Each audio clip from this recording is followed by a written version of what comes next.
Hey guys, this will be video 7 for the how to design build a custom 50s era Explorer. And I'm going to primarily focus on what you're going to want to do when you're preparing to do your rough out. And basically I'm just going to be talking about laying out in preparation for rough out. But before we get into that, because I'm not going to, this is not going to be a very long video because I've got about 3 hours worth of time that I want to spend with this wood tonight and determine exactly how it is that I want to work with it. Because even right now, I don't even know yet. I got a good idea, but just not there just yet. I got the fretboard. I got the mother of pearl glued in. Where's the other? Yeah, this is the one that's going on the Flying V, and I just kind of tabled it because I want to focus on this, but it's still flat. But I went ahead and radiused this 12 inch radius. Beautiful. This is the better of the two boards that I just roughed out from my wood. So nonetheless, turned out really beautiful. This mother of pearl has just a little bit more effervescence than the other one, or chatoyancy, or whatever you want to call it. And it's really frustrating because I'm sitting here looking at it and it's just screaming. It's just really popping. But sometimes the camera doesn't pick it up. So don't let that deceive you into thinking that it's really unattractive pearl. It's really beautiful pearl. And keep in mind, this piece right here will get cut off. If you were going with a Floyd Rose nut, you could use that to machine the shelf, but that'll be the beginning of the fretboard. So that'll be the first fret, second, third, fifth, seventh, ninth, 12th. You skip the 13th and you go to the 15th, 17th, 19th, and the 21st.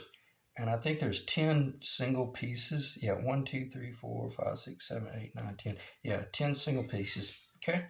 And that's 1/4 of an inch, or ever so slightly under 1/4 of an inch. Okay. So I'm going to get that off the counter because I don't really want to spend any time talking about fretboard, because I want to talk about when you're sitting there looking at a whole bunch of wood. And this is, I'm not going to do anything to try to make it look really attractive, because this wood comes off as not being very unattractive if when on camera, but it also is just it's rough. It just came out of the mill, and it's just really rough. And I say that to say this: I want to make certain that as people are watching these videos, they realize this is an instructional series where I'm showing you how to best take two boards and determine where's the most beautiful guitar. Okay, where's the most beautiful neck? Or possibly, should the neck come from here, or should the neck come from over here, or obviously, because you're working in tandem, and when you're working with a wood like this, you're doing everything you can in order to work from the same tree. And these pieces are so big, I just can't show it because I'll knock the camera off the stand. But you might see the little, make sure that's not going to fall. Yeah. There's a little pencil mark arrow right there. After I received the wood and I got to looking at it, I knew it's like, I got to determine, where was this cut? So I determined that was the board right there. So now I know what's going to go on with the figure, how vivid the figure is, and if the figure is more pronounced in a certain direction, things like that. So in other words, I can't tell you, to pull your board out and make certain that this is the bass, or this is the treble, or this is the bottom of the body, or the top of the body. You're just going to have to make those calls yourself. Okay. And again, I'm not even there with this job.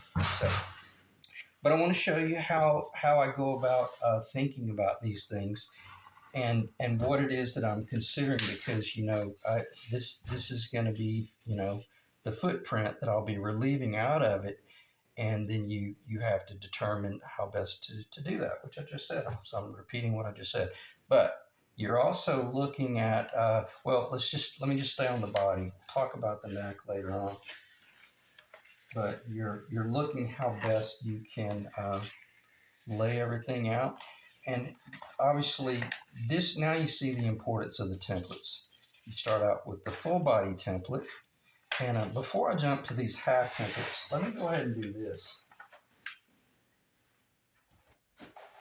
All right, you'll also see why I was talking about positive and negative space, where when I cut out these half templates here, you cut them out with a razor knife so that they're so precise. We already know this. It's so precise that now I'm able to use the positive template to do the layout and preparation for the rough out, which means that's where you'll be sawing it out a little bit big, actually at least about 1/8 of an inch big. You don't want to get too close.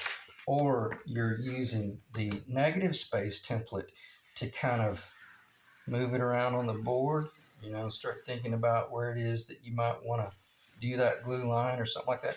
Or maybe it won't be maybe, there's always going to be some sort of little knot or some sort of little discoloration or something that you're going to want to hide, especially with a body this big.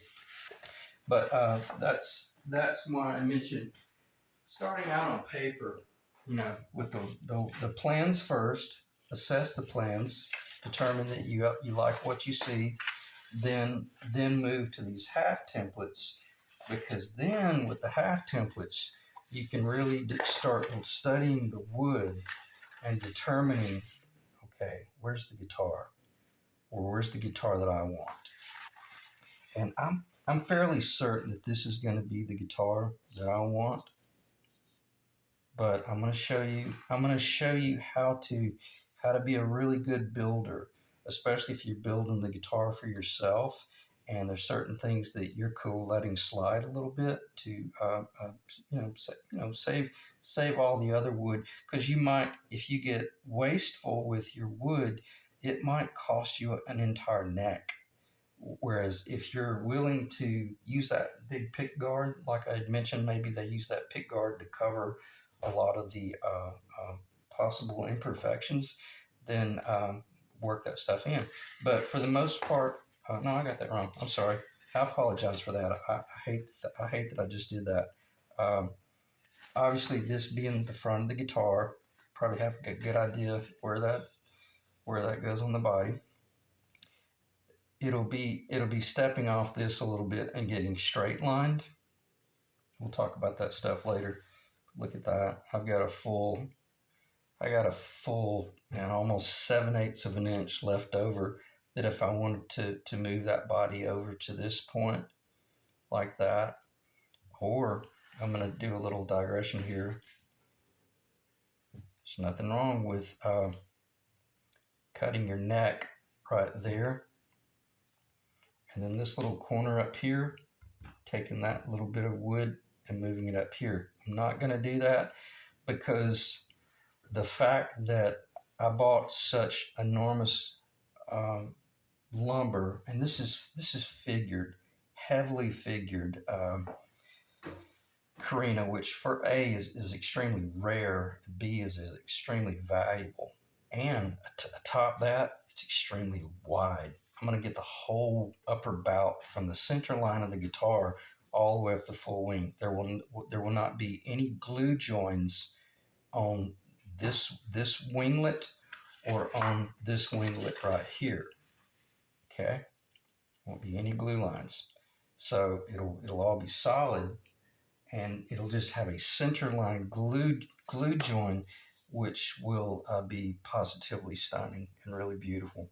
So anyway, I'm pretty certain that that's going to be the guitar body right there, and then with this neck board, which came from the same tree, the same board, then the sky's the limit. And that's what I mentioned on the very early video series.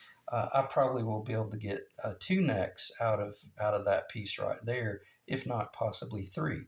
But I will be selecting the best neck, obviously, for this guitar. Okay. Okay, so that would be one option, and I'm just going to leave that over there because I don't want to talk about the neck. I just want to talk about the body for right now. Again, keep in mind this is rough, so it would have to get center lined, or it's called straight lining. When you straight line that corner and you verify that the surface is perfectly square, or we'll say S2S is really all that matters at this point, because this board is so thick. It's gonna have at least about close to 3/8 of an inch cut off. It'll have some cut off the back, and it'll have some cut off the top. But nonetheless, it's going to get considerably thinner. It's supposed to be 1 5/8 of an inch thick. Okay, if you want to take note of that. But the cool thing about this right here, this is where you'll get yourself in trouble if you're not careful.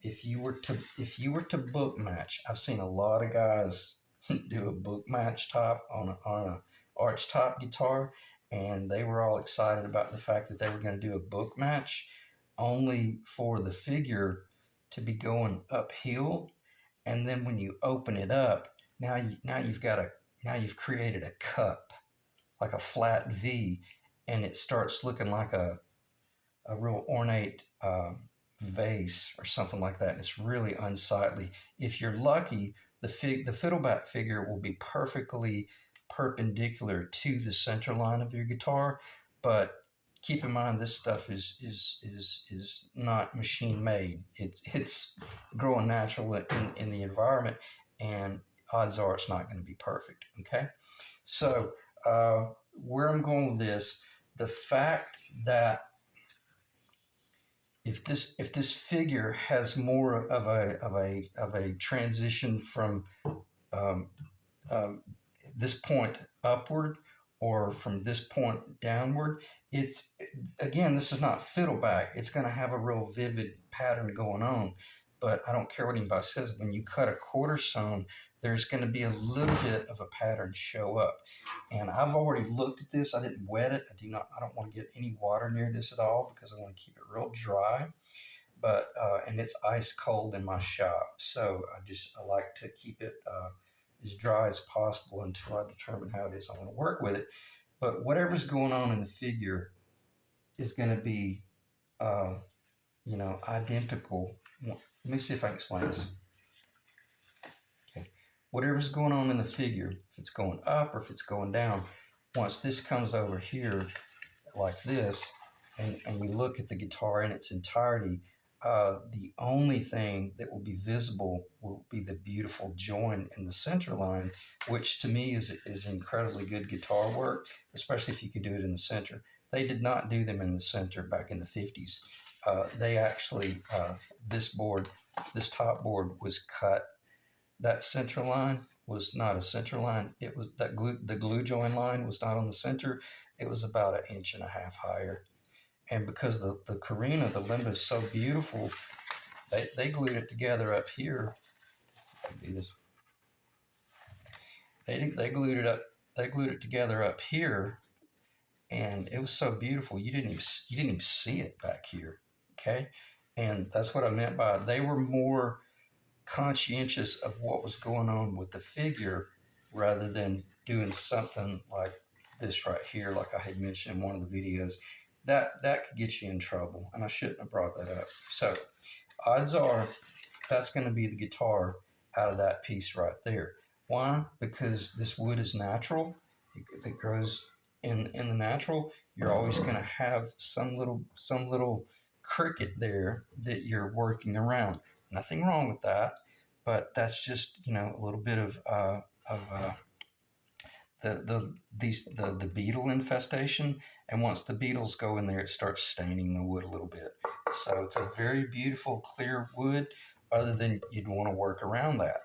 And when I say work around it, you might put it right in the center of the guitar. So let's talk about what if we did decide to do this right here? Now, hear me out for a second. I'm going to push this to the side, and I'm going to say, let's take our positive space templates. And you're also going to see the importance of having the clear acrylic Stuart McDonald templates. Again, there's nothing wrong with this board. It's positively beautiful. Everything about it is stunning, other than, you wouldn't want to see that. Well, You have to ask yourself, could I use this board and hide it? And then you would use your template to lay that up there like that. And you might think, oh, wow, what are you going to do? You're going to put it right in the middle of the guitar body? No, not necessarily. I'm going to ask myself, can I? If there wasn't any of this going on down here, I could move this down really low. Okay, and I don't know if that's on the camera. This piece of wood is so big, but I can't because you can't stretch that board. So you're forced to work from that point right there. And I can't tell you how many times I've literally worked 1/32 of an inch off the end finished board that I bought from a shop. Or either if I'm building this guitar for myself, if I had to, man, I would, for myself, not this guitar. If I had to, I wouldn't have a problem cutting that 1/8 of an inch shorter if it made the difference between some imperfections showing or not. Okay, so at a minimum, you have a constant that you're working from right there, and you have a point that you're working from right there. You cannot do this crap right here. You do that, you're going to get yourself in a world of trouble because it's going to be ugly. You're going to see the end grain trying to come together kind of like a flying V goes together, and it'll just be wrong. Everything about the Explorer has got to be perfectly true and straight. So you might be thinking, well, if you're really on top of your game, now you're thinking, okay, well, I can go back fairly close here, leave about 1/4 of an inch between those two for the bandsaw to go between them. And then you're thinking, well, yeah, but where is it? Where's that ugly little, um, stain in the guitar body? Well, we don't have the pickup locations drawn or any of that jazz, but I'm going to show you a little bit of trickery here where you could use your clear templates and how you could use everything in tandem. Okay, that's the 19th fret. There's a score line on my template that did not come that way from Stuart McDonald. I added these score lines. 16th fret is the join on the Les Paul 50s. 17th fret, 18th fret, 19th fret. Okay, so I lay that on the 19th fret on the center, and then I lean that up, pull that template out, and then I ask myself, if I'm building the Explorer, the pick guard goes all the way up in here. We're in great shape. So any sins that are going on in that right there going to be completely covered by the pick guard. It's a little bit of discoloration right here that would show because the pick guard on the Explorer comes up and it doesn't go all the way out to the cutaway. But I do know that the pick guard is covering up everything. So if that blotchy spot was even down here, that's fine. It's going to be covered up with the pick guard. Okay. But here's where we start getting a little bit of, it doesn't matter. Just, you know what a guitar is. You've got the pickup ring down here. Now the pick guard itself comes out around the pick guard and goes straight down that line right there. So the pick guard would travel. Let me get a straight piece of paper. No, I just use this. I'll go straight to the finish line and say, I wouldn't do this. It's not going to work for me personally because everything about this is so beautiful that even though if I have the pick guard going straight, the pick guard is not going to cover that one racing stripe right there. I'll have a bridge right there. And the bridge, one thing that is good is once the bridge is here and you go beyond the bridge, the wood is beautiful again. It gets clear again. But don't let that deceive you because by the time you cut down into this streaking may go down into the body. And then you're looking at it's really beautiful, and the more you cut away, the worse it gets. Okay, so proceed with extreme caution when doing stuff like that. But so I say that to say this, that's not how I'm going to be building this guitar. I'm going to stop talking about it, but I just want you to see how efficient using the clear acrylic templates alongside this right here will really allow you to engineer your job and not once ever have to pull a pencil out or a measuring device of any sort. All right, so got that behind us. And then you could even consider things like this. You could look at it from the side and ask yourself, what are the odds if I cut off this? I'd say don't go there, because it'd be dumb. It'd be dumb luck for the most part if that works to your advantage. So that's why you see I've got the little the cloud pencil line up there, so that if I'm laying out something up here and I'm thinking, oh yeah, this will be perfect. I'll get the neck here and the body there, and then I get overzealous and I go over there to the bandsaw and start cutting everything out, only to realize that oh wow, I didn't address that. And the good thing is that is the only. Before I forget, let me flip the other piece over here and show why it is that I want to work with this piece right here for the body especially. Okay, it's positively beautiful on the back, stunning, just flawless. It's gorgeous. Okay, very clear, incredible quarter. Okay, so there's a little bit of ghosting right here, where there's some little crickets started considering staining the wood, but just like I just showed it, I'm going to get this. I'm going to move this over here now. This stuff is enormous, but it's really light. It's amazing how light it is. Okay, so let me turn this way, and let's address it identical to the way we just addressed the other one.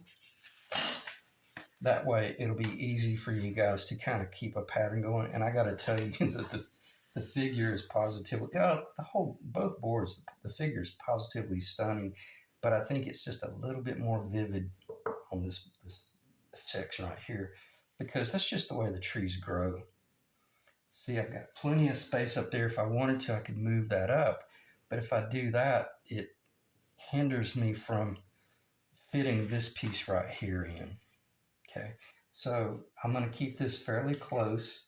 I'm about 1/8 of an inch off, 3/16 of an inch off down there. I'm about 1/8 of an inch off the center. Again, I don't have the bandsaw over there in the corner running. We're just doing layout in preparation for rough out. Verify the end right there. Got plenty of space. You want to check this because this is pretty rough. That's really rough saw marks. Don't, just because the wood's pretty, don't come to the edge. Let me stop, because that's almost condescending. But you see this space back here? I could go back as far as that right there, and I could take off 1/2 of an inch from this top edge. I'm in great shape. So again, are we safe from the little bit of discoloration? Well, let's take our clear template, put it on the 19th fret, put it on the center, roll that up. I'm letting that kiss the Korina right there. Oh crap, I messed up.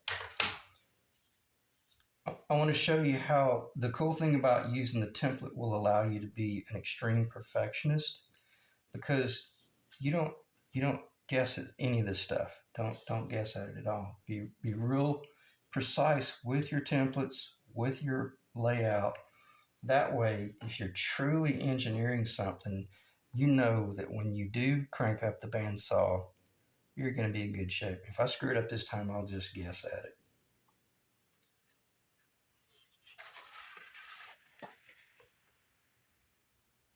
The reason I like this template is it slipped a little bit, but it's close enough for rock and roll. See how beautiful and clear it is right there? I hope you can see that. I can't get a grip on it. It's so big, I can't really get it. Well, I may be able to. See how beautiful the wood is around the bridge and the tailpiece location, and even in the pickup location. You'd still have the pick guard. See, the pick guard's going to come all the way up to this about that line anyway. So it's completely concealed. Anything under there, completely concealed. So now you see why, because I'm pretty fast. I usually can pull the boards out, and within about 10 minutes, I know where the guitar is. but I just want you to see that how you would really want to take the time to, as I call it, lay out with your templates in preparation for your rough out. And then when you do feel good about something, go ahead at this point, go ahead and get your just a number 2 pencil and just go ahead and trace it. You don't have to. You don't have to. It doesn't have to be precise, because the last thing you want to do is try to cut this out precise at this point. I would leave it about 1/8 of an inch big all the way around up until you get to like a critical point. Um, Let me back up. If you're using a jigsaw, leave some space there because sometimes a jigsaw, not my jigsaw, if I was to use my jigsaw on this, it would be fine. But sometimes your jigsaw blade will travel a little bit, especially if you were coming through here and it was kind of hot and it started following the grain. By the time you went around that corner, the jigsaw blade would be on it'd be on a 5-degree angle, and it would cut the whole top of your guitar off. And it's game over. That is game over. If you want to know the truth, how I'd recommend cutting that, I'd cut that straight line first, because you're cutting across the grain, and leave that body leaf about 1/8 of an inch bigger, and then go ahead and get that off the table. In other words, cut that completely out. Then make certain that where you've got this template laid is going to work. Does that make sense? That should make perfect sense. And because you might realize that, oh man, it's so incredible that I didn't cut this out first. Oh, thank God I didn't do that. That would have been a huge mistake, because that's great. I got this leaf perfect, but I lost my body. And now what you're having to do is you're having to move this down a little bit and run the risk of getting way too close on the end. It might work, but don't push yourself. And what would be the minimum dimension on this? That billet is 27 7/8 of an inch long rough. So you probably could get away. This is cautious. I don't know this. I haven't engineered this, but you probably could get away with a board that is 27 11/16 finished length per historical specifications, and get the body out of that. What is the width, or what would the knit width need to be? These are fairly wide. But now keep in mind, if you push down this way, you got to get longer, which is odd. So if you had a 30-inch long board, it would only have to be the width of that bout up there, and that's about 10. That's about 10 1/4. Okay. So I'm not going to build your guitar for you, but I'm just throwing some numbers at you. My billet here is 10 3/4 rough, and I got plenty of wood. It'll be beautiful. Okay. By my roughly 28-inch rough length is going to produce the whole body. Check the time. All right, 28 minutes. Wow, that's a lot of information, apparently. I'm probably just going to call it no, I can't. I'm not. I'm going to call it a video, because I don't really want to talk about this, because this is, well, yeah, I do need to talk about this, because that's the whole idea. We're learning how to build a guitar. So let me do this. Let me get in sync here. But I'm going to show you a different configuration. Yeah, that's what I need to do. If you were laying out differently, I hope I didn't already show this. Okay, let's just pretend like this board is perfect. Okay, and there's no issue under there. Okay, here would be one way to build the guitar, and this would be a brilliant way to do the guitar, because it would allow you to make incredibly nice use of all your material. Okay, take a look at that. And if you had a drop from a guitar that you built, like if you had every bit of that drop right there, well, that might actually be half of a body of another guitar. I never bought this wood with that intention, and it's not going to happen. There's only one guitar here. Period. There's no way to squeeze out two guitars. It ain't gonna happen. It just ain't gonna happen. You might get a half of a leaf, but then where you're gonna get another leaf that matches, you're not. So try to restrain yourself from getting chintzy.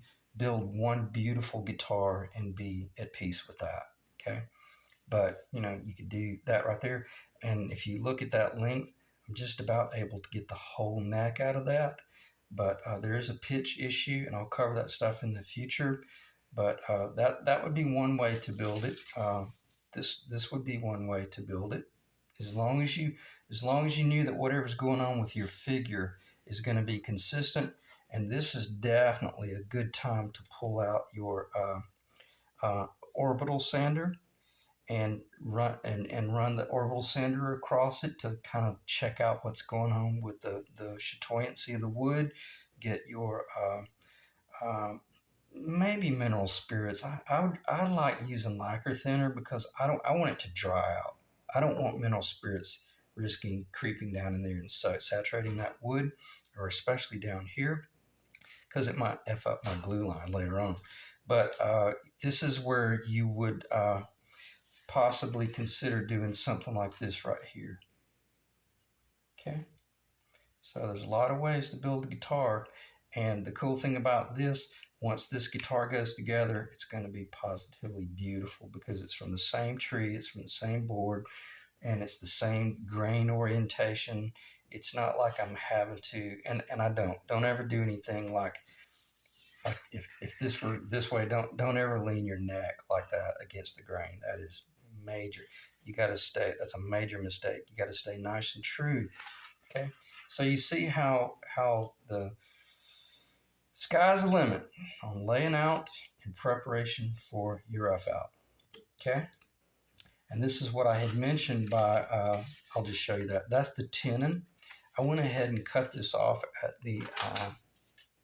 That's the 23rd fret location, which is the end of the fretboard for a 22 fret guitar, which is what I'm building.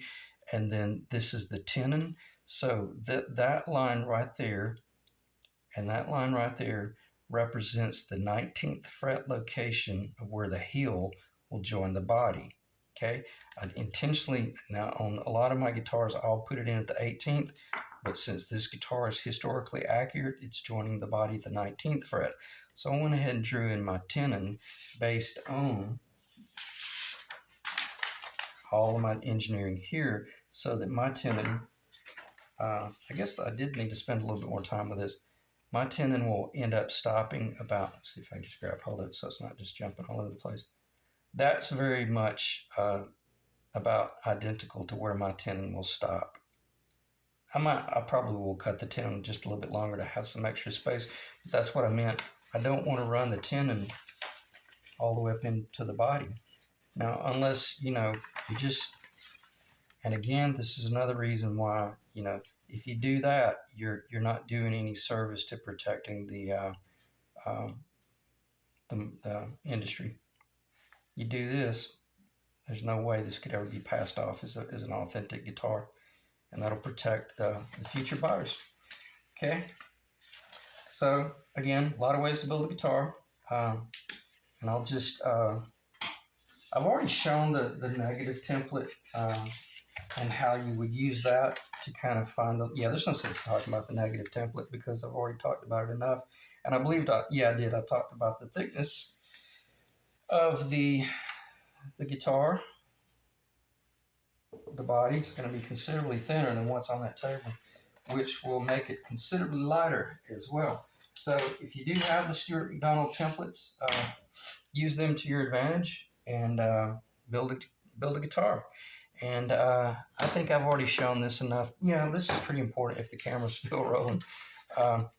The reason I like using the headstock that I made, it's actually a little bit bigger, anyway, than this one. And it guarantees that if I engineer this profile per my template here, I've still given myself plenty of space. Does that make sense? In other words, I didn't lay this up here and try to do a real precise line and cut everything out perfect. Don't ever do that. You'll get yourself in major trouble. So work your way to the finish line in that fashion, and build a beautiful guitar. And it's probably going to be a few days before I do another video because I have a ton of work to do, and quite frankly, I don't need the distraction, and I just want to focus on getting this body roughed out because I got everything's about to materialize very quickly. So anyway, if I see the need to do a video, I'll try to, but the next time I do a video, the body will be roughed out, and I'll probably be preparing the thickness for it and all that jazz, and doing some straight lining. I might get in a mood to do a video. If I do, then I'll do one. If not, if you don't see a video, don't think anything of it. Okay. So if you got any questions or comments, let me know. Appreciate you guys dropping in, and I'll see you in the next video.